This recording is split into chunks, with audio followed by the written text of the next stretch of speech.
بسم اللہ الرحمن الرحیم۔ شروع کرتا ہوں اللہ کے پاک نام سے جو بڑا مہربان نہایت رحم والا ہے۔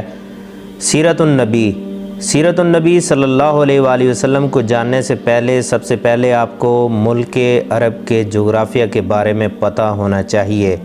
تو آئیے چلتے ہیں ملک عرب کے جغرافیہ کی طرف۔ ملک عرب براعظم ایشیا کے جنوب مغرب میں واقع ہے۔ چونکہ اس کو 3 طرف سے تو سمندروں نے اور چوتھی طرف سے دریائے فرات نے جزیرے کی طرح گھیرا ہوا ہے، اس لیے اسے جزیرہ عرب کہتے ہیں۔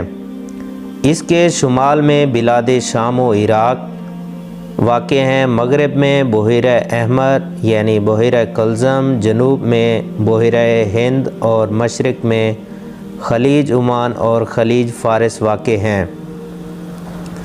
اس کا طول شمالاً جنوباً 1500 میل کے قریب ہے اور اوسط عرض شرقاً غرباً 800 میل کے قریب ہے۔ اس کا رقبہ 1,20,000 مربع میل یعنی براعظم یورپ کے 1/3 کے قریب واقع ہے۔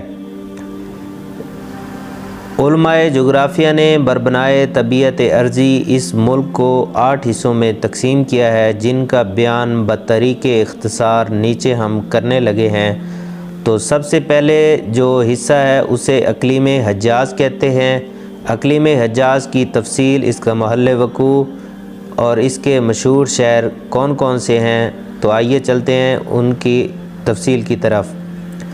جو مغرب میں بحیرہ احمر کے ساحل کے قریب واقع ہے، حجاز سے ملحق ساحل کو جو نشیب ہے تہامہ یا غور کہتے ہیں، اور حجاز سے مشرق کو جو حصہ ملک ہے وہ نجد کہلاتا ہے۔ حجاز چونکہ نجد و تہامہ کے درمیان حاجز و حائل ہے، اس لیے اسے اسی نام سے موسوم کیا گیا ہے۔ حجاز کے مشہور شہروں میں مکہ مشرفہ ہے، جو مشرق میں جبل ابو قبیس اور مغرب میں جبل کیکان کے درمیان واقع ہے۔ اس شہر مبارک میں نوشیروان کی تخت نشینی کے 42ویں سال فیل میں ربیع الاول کی 12ویں تاریخ کو سیدنا و مولانا محمد مصطفیٰ صلی اللہ علیہ وآلہ وسلم پیدا ہوئے۔ خانہ کعبہ یعنی کہ بیت اللہ شریف اسی شہر میں ہے۔ مناسک حج کے مشہور مقامات میں سے صفا اور مروہ تو بیت اللہ شریف کے عین قریب ہی واقع ہیں۔ مینا 3 میل مشرق کو ہے۔ مینا سے اسی قدر فاصلے پر مشرق کی طرف مزدلفہ اور مزدلفہ سے اتنے ہی مسافت پر عرفات واقع ہے۔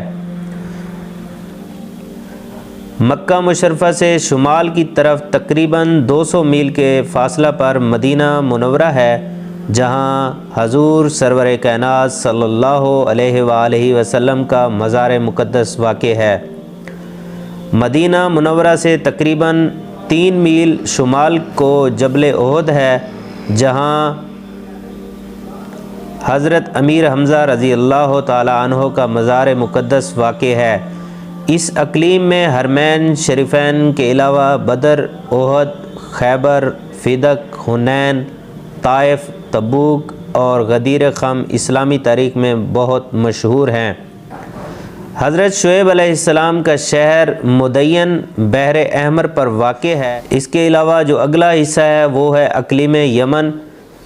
اقلیم یمن جو حجاز کے جنوب میں بحیرہ احمر اور بحیرہ ہند کے ساحل سے متصل واقع ہے۔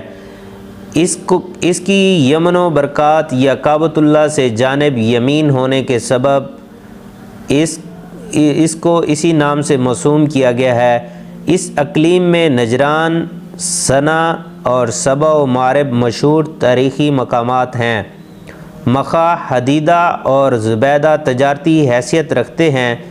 صنع دارالسلطنت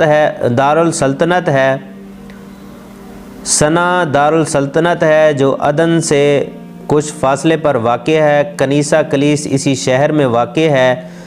اس کا بندرگاہ حدیدہ ہے، جہاں سے بن اور چمڑے کو بیرونی ممالک سپلائی کیا جاتا ہے۔ صنع سے 4 دن کی مسافت پر سبا و معارب کے آثار پائے جاتے ہیں، جن کا ذکر قرآن کریم میں بھی آیا ہے۔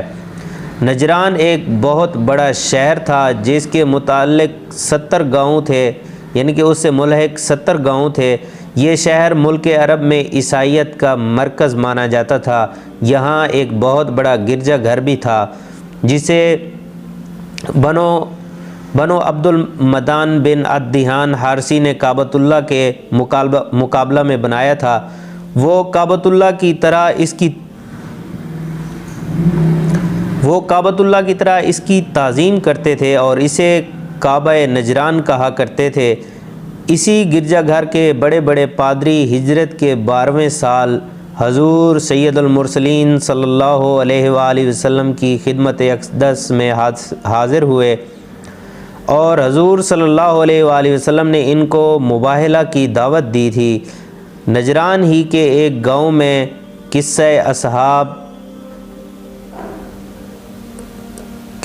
اصحاب اخدود وقوع میں آیا تھا، جس کا تذکرہ اللہ تعالیٰ نے اپنے کلام پاک میں بھی ارشاد فرمایا ہے۔ تو یہ تو ہو گئے 2 حصے جن کا ذکر ہم نے کیا ہے، وہ ہے اقلیم حجاز اور اقلیم یمن۔ تو باقی جو 6 حصے ہیں ان کا ذکر ہم اپنی اگلی ویڈیو کے اندر کریں گے۔ تو آپ دوستوں سے گزارش ہے کہ ہمارے ساتھ اس سلسلہ میں جڑے رہیں۔ تو اگلی ویڈیو تک کے لیے ہمیں اجازت دیجیے۔ اللہ حافظ۔ السلام علیکم ورحمۃ اللہ۔